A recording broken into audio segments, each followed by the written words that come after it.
DSC శిక్షణ కార్యక్రమాన్ని విజయవంతంగా ఫలవంతంగా అనలేము, మీరు ఉత్తీర్ణులైనప్పుడు ఫలవంతమవుతుంది. విజయవంతంగా పూర్తి చేసుకున్న అభ్యర్థులందరికీ మనస్ఫూర్తిగా అభినందనలు తెలియజేస్తా ఉన్నా. ఎందుకంటే శిక్షణను శిక్షలాగా కాకుండా ఒక మంచి విజ్ఞానాన్ని సంపాదించుకునే వేదికగా ఈ కార్యక్రమాన్ని మీరందరూ 116 రోజుల పాటు ఉపయోగించుకోవడం అంటే ఆషామాషి విషయం కాదు. సాధారణంగా ఉచిత కోచింగ్ అంటేనే ఒక రకమైన నిర్లక్ష్య భావన ఉంటుంది అందరికీ. ఏం చెప్తారులే, ఫ్రీగా చెప్పేది ఏమవుతుందిలే. దాంట్లోనూ రాజకీయ నాయకులు పెట్టినారంటే అది ఎంతో వాళ్ళు ప్రచారం కోసం పెట్టుకుంటారులే, ఇది మనకు సంబంధించింది కాదని చాలామంది అనుకుంటారు. అట్లా కాకుండా మా ఎమ్మెల్యే ఇది మా కోసం పెట్టాడు, దీంట్లో మేము శిక్షణ పొంది ఖచ్చితంగా టీచర్లుగా మారుతామనే విశ్వాసంతో ఆయన ఈ కార్యక్రమాన్ని ఏర్పాటు చేశారని నమ్మి మీరందరూ ఇక్కడికి రావడం, ఈ కార్యక్రమంలో భాగస్వాములు కావడం చాలా ఆనందదాయకం. మొదటి మెట్టు మనము విజయవంతంగా ఎక్కగలిగాం. ఇంకా రెండో మెట్టు మీరు పరీక్షలు బ్రహ్మాండంగా రాయాల. మూడో మెట్టు మీరు ఆర్డర్ కాపీ తీసుకోవాల.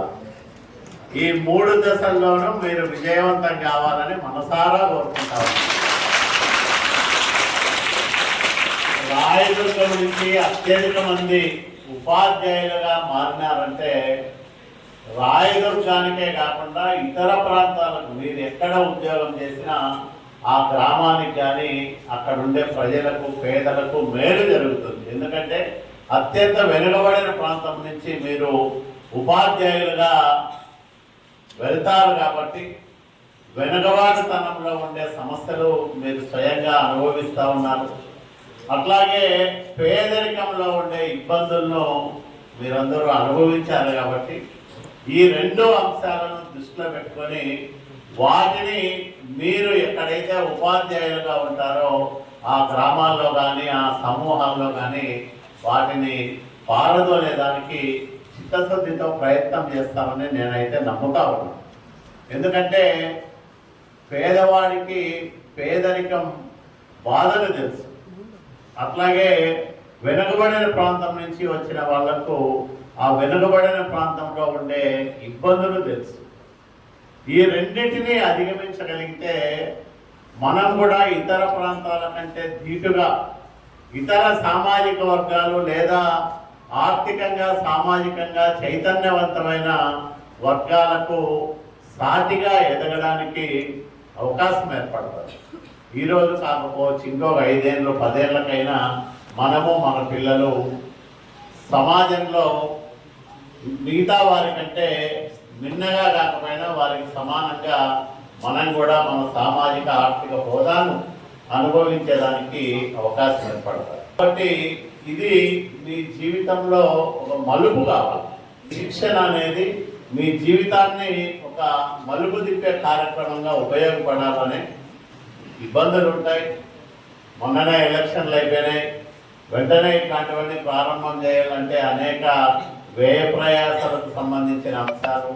కానీ ఈ ప్రాంత పిల్లలకు ఇది అవసరమని గట్టిగా నమ్మి అయ్యూబ్ గారు కానీ ఇక్బాల్ గారు కానీ మేము ముగ్గురు కూర్చొని మాట్లాడుకొని దీనికి ఒక రూపకల్పన చేసి దీన్ని ఎట్లాగైనా సరే మనం నిర్వహించాలని, ఎక్కడ నిర్వహించాలంటే ఎట్లా నిర్వహించాలో అనుభవజ్ఞుడు ఇక్బాల్ ఉన్నారు. ఎక్కడన్నప్పుడు అనేక ప్రాంతాలు పరిశీలన చేశాం, అనేక భవనాలు కూడా పరిశీలన చేశాం. చివరికి అయ్యూబ్ గారు వచ్చి ఇక్కడైతే చాలా బాగుంటుంది, ప్రశాంతమైన వాతావరణం ఉంది, ఇక్కడ మనం చెప్పేది అంటే వాళ్ళు శిక్షకులు వచ్చి చెప్పేది మీకు బాగా అర్థమయ్యే వాతావరణం ఉంటుంది. కాబట్టి ఎక్కడైనా ఊరు మధ్యలో అయితే రణగొణ ధ్వనులతో సక్రమంగా చెవికెక్కదు, ఇతరత్ర టీ తాగుదాం, కాఫీ తాగుదాం, లేకపోతే ఫ్రెండ్స్ వచ్చినారు, ఇట్లాంటివి ఏదో ఒక వ్యాపకం వీళ్ళకి కూడా వస్తుంది.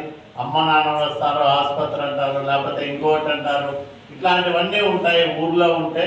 కాబట్టి ఊరు బయట అయితే ప్రశాంతంగా వాళ్ళు దేనికోసం అయితే వచ్చారో దాన్నే అభ్యసించేదానికి బాగా ఉంటుందని మేమందరం అనుకోని ఇక్కడ మీకు ఏర్పాటు చేయాలి. ఇక్కడ బాగుంది చెప్పండి, ఈ వాతావరణం బాగుంది కదా. ఊర్లో అయితే ఇట్లా ఉండదు, ఇబ్బంది ఉండేది. కాబట్టి మీకంతా ఒక ప్రశాంతమైన వాతావరణంలో బోధన విషయాలు మీ తలకెక్కే విధంగా మంచి అట్మాస్ఫియర్ ఒకటి క్రియేట్ చేయగలిగినాం.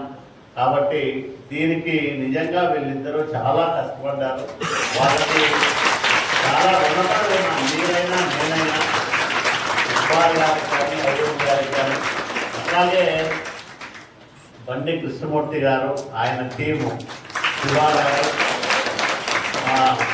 సిమెంట్ సీనా గారి, వీళ్ళందరూ పాపం రోజు వచ్చి ఇక్కడ భోజన వసతి కల్పించి బాగుందా లేదా తెలుసుకొని మీరు బాగుందన్న తర్వాతనే వాళ్ళందరూ పాపం ఇళ్ళకి వెళ్ళారు. అట్లాగే శ్రీదేవి ఎంటర్ప్రైజెస్ మరి కృష్ణ గారు మనం ఎన్ని రోజులు నిర్వహిస్తే అన్ని రోజులు కూడా గ్యాస్ను ఉచితంగా మనకు అందించారు. ప్రతి ఒక్కరూ వాళ్ళకు తోచిన విధంగా వాళ్ళు భాగస్వాములైనారు ఈ ఆహారం ఏర్పాటు విషయంలో. కాబట్టి మీకు ఎక్కడ లోటు రాకుండా చేయగలిగినాం. బాగా మళ్ళా కాలేజీ